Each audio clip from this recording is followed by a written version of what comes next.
आज इतने सारे मैच आपने देखे हैं, बहुत कुछ का उदाहरण मैंने दिया भी। आज जब देश के प्रधानमंत्री इन दोनों बैठकों के दरमियान ही उनकी एक स्पीच वायरल होने लगी। एक बात उन्होंने कही, एएनआई ने भी उसको दिखाया है, उस क्लिपिंग को ट्विटर पर भी डाला है। वो भ्रष्टाचार की बातें तो कर रहे हैं, तमिलनाडु की बाढ़ घोटाले की, बंगाल में टीएमसी की हिंसा की, लेकिन केंद्रीय एजेंसियों की कार्रवाई की बात वो कर रहे हैं। लेकिन इन सब की बात करने के दरमियान उनके चेहरे पर जो पहले जो चमक दिखती थी वो आज गायब दिखी है। क्या कारण है इसका? आप म्यूट हैं। अभिषेक जी धन्यवाद, आपने मेरे साथ इतनी सारी चीजें जोड़ दी। वो समय था कि जब रिपोर्टिंग करते थे, फील्ड में भागते थे इस जगह से उस जगह पे। हमने वीपी सिंह को घर से पीछे के दरवाजे से निकल के भागते हुए भी देखा कि ऐसा भी दौर इस देश में आया कि कोई किसी को प्रधानमंत्री बनाना चाहता है और कोई प्रधानमंत्री बनना नहीं चाहता। ये भी दौर मैंने देखा। लेकिन ये तमाम मैचेस की बात आपने की, लेकिन आज जो हो रही है ये नेट प्रैक्टिस है। आज एक नेट प्रैक्टिस बेंगलोर में हो रही है, एक नेट प्रैक्टिस दिल्ली में हो रही है, अशोका होटल में। इसी के बीच में एक अंतर्राष्ट्रीय एयरपोर्ट का एक टर्मिनल लोकार्पित करते हुए प्रधानमंत्री ने जो भाषण दिया, लेकिन मुझे लगता है कि वो भाषण पूरा बेंगलोर की तरफ देख के दिया। बात भले ही अंडमान निकोबार की हो रही होगी, पोर्ट ब्लेयर की, लेकिन उनकी सारी नजर कर्नाटक पे थी और उनके चेहरे पे एक बौखलाहट थी। मैंने मोदी जी को ऐसा बौखलाते हुए कभी नहीं देखा। कर्नाटक में उनके ऊपर व्यक्तिगत हमले होते हैं, चुनाव में जब व्यक्तिगत उनके बारे में बातें कही जाती हैं, सरकार को कटघरे में खड़े कर देते हैं, फिर भी वो एक ताकत के साथ बोलते हैं। लेकिन आज उनकी झुंझलाहट और बौखलाहट चेहरे पे साफ दिखाई दे रही थी। ये बौखलाहट और झुंझलाहट तब होती है जब आपको आपके विपरीत चीजें होती हुई दिखाई देती है। जब आदमी मैच हारने लगता है तो फिर कैच देके बैठता है, यदि क्रिकेट की मैच में बात करें तो, या फिर सेल्फ गोल कर लेता है फुटबॉल की बात करें तो। जब अंतिम समय में बहुत ज्यादा ऐसा लगता है कि बस हाथ से चीज चली गई तो और ज्यादा चीजें खराब होती है। फिर उनका जो प्रधानमंत्री नरेंद्र मोदी जी इस बात को भूल जाते हैं कि हमारे देश के लोग अशिक्षित हो सकते हैं लेकिन मूर्ख नहीं है। वो यही जनता है जिन्होंने, अशिक्षित जनता जिसको लोग कहते थे, उन्होंने इमरजेंसी के बाद इंदिरा जी को पैक करके घर भेज दिया था। ये वही जनता है। तो तानाशाही इस देश में नहीं चलती। जनता तानाशाह को उखाड़ के फेंकता है, वो किसी भी प्रारूप में आए, घोषित आपातकाल में आए, अघोषित आपातकाल में आए। प्रधानमंत्री जब बोलते हैं कि भ्रष्टाचार की बात करते हैं कि ये लोग 20 लाख करोड़ की गारंटी है भ्रष्टाचार और ये ना खाता ना बही, जो परिवार कहे वही सही। तो वर्तमान में सरकार में क्या हो रहा है? ना खाता ना बही, मोदी जी कहे वही सही, यही हो रहा है। कौन आज किस पैरामीटर्स पे बात करेंगे हम? क्या मोदी जी आज मुझे लगा कि लोकार्पण कर रहे हैं तो आज अंडमान निकोबार पे बात करेंगे, विकास पे बात करेंगे, उन्होंने 9 साल में क्या किया इसकी बात करेंगे, बाकी चीजें की बात करेंगे। एक बार फिर सावरकर के ऊपर झूठे हुए जो आरोप लगाते, ऐसा उनका कहना है कि झूठे आरोप है, उसका क्लियरिफिकेशन देंगे। लेकिन आज उन्होंने एक बात सिर्फ कह दी कि हमने 2014 के पहले इतना फंड वहां गया था, 2000 पहले के इतना फंड गया। तो 2014 के पहले पैसे की कीमत क्या थी, 2000 पहले अपना जीडीपी क्या था, 2014 के पहले निरंतर हर साल चीजें बढ़ती जाती हैं। 2014 के पहले हमारे पे 54 लाख करोड़ कर्जा था, आज हमारा 200 लाख करोड़ के ऊपर चला गया। ये भी है, बेरोजगारी भी बढ़ी है, कई चीजें बढ़ी है, लेकिन उसमें वो बात नहीं करेंगे। वो बार बार विपक्ष के भ्रष्टाचार की बात करते हैं और मैं मानता हूँ भ्रष्टाचार पे बात होनी चाहिए। भ्रष्टाचार वो दिमक है जो देश को खोखला कर रही है। लेकिन वो भ्रष्टाचार किस भ्रष्टाचार की बात कर रहे हैं आप? नहीं, लेकिन हसन मुशर्रफ बगल में बैठेंगे, अजीत पवार बैठेंगे, जितेंद्र भुजबल बैठेंगे। आपने जिसको 3 दिन पहले भ्रष्ट कहा वो आज आपके पास आके साफ हो गया। और प्रधानमंत्री जब कहते हैं कि ये भ्रष्ट है, उन्होंने तो राष्ट्रवादी Congress party, nationalist corrupt party को कहा था। आज धन्यवाद देना चाहिए शरद पवार को, बीजेपी को, कि आज शरद पवार की पार्टी वाकई सबसे क्लीन पार्टी है, क्योंकि बचे हुए विधायक पे कोई, जो गए जितने पे आरोप थे भ्रष्टाचार के, जिनके ऊपर चार्जशीट थी, जिनकी प्रॉपर्टी जब्त थी, स्वयं अजीत पवार की 1400 करोड़ रुपए की प्रॉपर्टी जब्त है। 800 करोड़ के घोटाले में छगन भुजबल रडार पे है। हसन मुशर्रफ जमानत करवाने के लिए भाग रहे थे।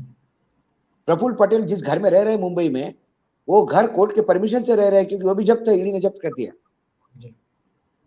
इकबाल मिर्ची से लेके किस किस के आरोप नहीं। ये तमाम लोग आज एनडीए के कुनबे का हिस्सा है। ये हास्यास्पद लगता है। हरियाणा में करप्शन के लिए और हरियाणा का विकास रोकने के लिए परिवारवाद पे जो कटाक्ष प्रधानमंत्री जी ने किया था चुनाव में चौटाला परिवार पे, आज वही चौटाला उनके पास में बगल में बैठे हैं जी। हेमंत बिस्वा शर्मा के नाम पे जो आपने 1 महीना सदन चलने नहीं दिया आसाम में, आज वही आपके मुख्यमंत्री हैं। नारायण राणे की शेल कंपनियों पे एक पूरा दिन विधानसभा में कागज पे कागज देते रहे देवेंद्र फडणवीस, आज वो इनके कैबिनेट में मंत्री है। तो भ्रष्टाचार इनको तभी दिखता है जब भ्रष्टाचारी विपक्ष में होते हैं जी। जैसे ही भ्रष्टाचारी इनके साथ आ जाते हैं, वो सदाचारी और राष्ट्र सेवक बन जाते हैं, राष्ट्र प्रेमी बन जाते हैं। तो जनता इस बात को समझती है, आपकी लड़ाई भ्रष्टाचार से नहीं है, आपकी लड़ाई विपक्ष से है। और विपक्ष जब बहुत ज्यादा आपको तकलीफ देने लगता है और भारी पड़ता है, तो फिर आप एक भ्रष्टाचार का तगमा लगाते हो, सारे भ्रष्ट आपके आते हैं, आप ब्लैकमेल करते हो, आप ईडी, इनकम टैक्स, सीबीआई की ऐसे यूज कर रहे हो कि जिससे ये लोग मजबूरी में आपके पास आ रहे हैं। नहीं, आपने विपक्ष का जिक्र हमारे किया, पास कितने लोग आ गए। आपने विपक्ष का जिक्र किया, कितने लोग कहां पहुंच गए, उस मुद्दे पर हम आ रहे हैं। लेकिन मूल बात दरअसल ये है कि एक प्रधानमंत्री का एक कहा जाता है ना कि सींग लड़ाने जैसी मानसिकता जो होती है ना, वो हर समय रही है। आपको याद होगा 2013 का 15 अगस्त, जब नरेंद्र मोदी मीडिया के सामने आए एक दिन पहले और उन्होंने तय किया कि भुज के लालन कॉलेज से वो गुजरात को नहीं, राष्ट्र को संबोधित करेंगे 15 अगस्त को। और तब उन्होंने कहा था, काफी वायरल हुई थी क्लिपिंग, कई संविधान विशेषज्ञों ने आलोचना की थी कि प्रधानमंत्री के भाषण के समानांतर भाषण देने की परंपरा ये गलत चीज है, ये नहीं होनी चाहिए। लेकिन उस वक्त गुजरात के मुख्यमंत्री नरेंद्र मोदी ने कहा था कि एक भाषण दिल्ली के लाल किले से होगा, जो मनमोहन सिंह देने वाले थे, और एक भाषण भुज के लालन कॉलेज से होगा, और देश के लोगों को तय करना है कि उसमें उम्मीद की किरण उन्हें कौन से भाषण में नजर आती है। आज एक बार फिर दिखा है कि विपक्ष का ऐलान पहले हुआ कि 18 तारीख को उसकी बैठक है बेंगलोर में, एक बार फिर समानांतर बैठक बुला ली गई। तो ये समानांतर बैठक करके शक्ति प्रदर्शन की कोशिश, मीडिया हाइप अपने पक्ष में करने की कोशिश जो की गई है, क्या आपको लगता है कि जिस प्रकार से लोगों की रुचि दिल्ली में तो दिख रहा है कि है ही नहीं, सब बेंगलोर देखना चाहते हैं, सब जानना चाहते हैं कि वह हो क्या रहा है, ताकतवर दल वहां जमा है, क्योंकि खेल तो बेंगलोर में हो रहा है। समानांतर बैठक ने ब्रांड मोदी को एक्सपोज कर दिया है, क्या वो आज ही साइकोलॉजिकली हार गए? मैंने पहले तो बोला कि साइकोलॉजिकल तो उसी दिन हार गए थे जिस दिन 18 तारीख को आपने यहाँ मीटिंग की थी। मोदी जी ने कहा 24 के लिए 26 इकट्ठा हो गए, लेकिन ये नहीं बताया कि 24 के लिए 38 इकट्ठा कर रहा हूं जी। आपको यदि आपके किए हुए कामों पे विश्वास है और विपक्ष के भ्रष्टाचार पे आपको विश्वास है कि ये भ्रष्ट लोग हैं, जनता ने तय कर लिया, आज उन्होंने बोला कि जनता ने तय कर लिया है कि 2024 में हमारी सरकार वापस आएगी। जब जनता ने सब कुछ तय कर ही लिया है और आपको ये सारा विश्वास है ही, तो फिर ये भ्रष्ट लोगों को साथ में लेने की क्या जरूरत है? पासवान के दोनों फैक्शन आपके साथ है, दोनों एक दूसरे का चेहरा नहीं देखना चाहते, लेकिन दोनों ने आपने दोनों को गले लगाया है, पीला गमछा वाले यूपी के। हाँ, तो आप कर क्या रहे हो? जो राजभर कल कह रहा था कि मैं बीजेपी को इतना अंदर गाड़ दूंगा जमीन के, वो आज आपके गले में हाथ डाल के बैठा हुआ है। ये क्या मजबूरी है आपको कि जो लोग आपको गालियां देते हैं उनको आपको पास में बिठाना पड़ रहा है? ये मजबूरी है आपकी, क्योंकि आपको आपकी हार सुनिश्चित दिखाई दे रही है और विपक्ष का एक होना इसको और ज्यादा अच्छी तरह से रेखांकित करता है। तो विपक्ष की एकता रात की नींद हराम कर गई आपकी। तो आप उनके 26 तो हमारे 38 ये बताने का प्रयास कर रहे हैं। मैं अभिषेक मतलब कायल हूं तुम्हारे रिसर्च का। वही तो आपने जो कहा, आपके ओपनिंग रिमार्क्स में कहा कि यहाँ वाले 2 करोड़ 20 लाख है और वहां वाले 13 करोड़ 10 लाख है, ये फर्क है यहाँ और वहां का।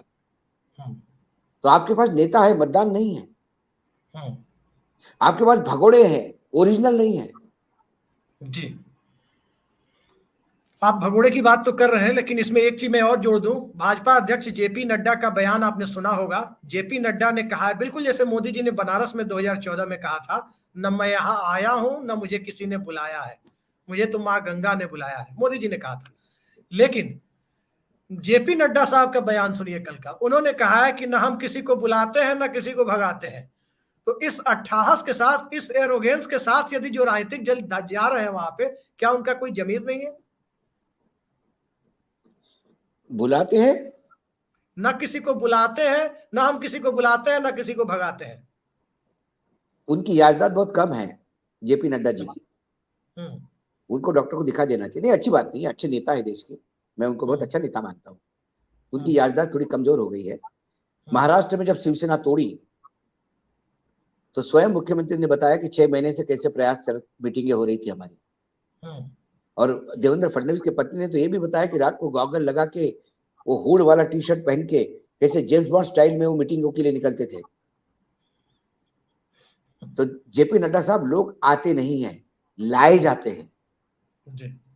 कभी ईडी का डर दिखा के, कभी सीबीआई का डर दिखा के, कभी प्रॉपर्टी अटैच करके, ये लाए जाते हैं। आपके वहां डील होते हैं। मैंने आज कहा, मतलब जो बेंगलोर में हो रहा है और जो दिल्ली में हो रहा है, बेंगलोर में सारे लोग इकट्ठा डर के कारण हैं।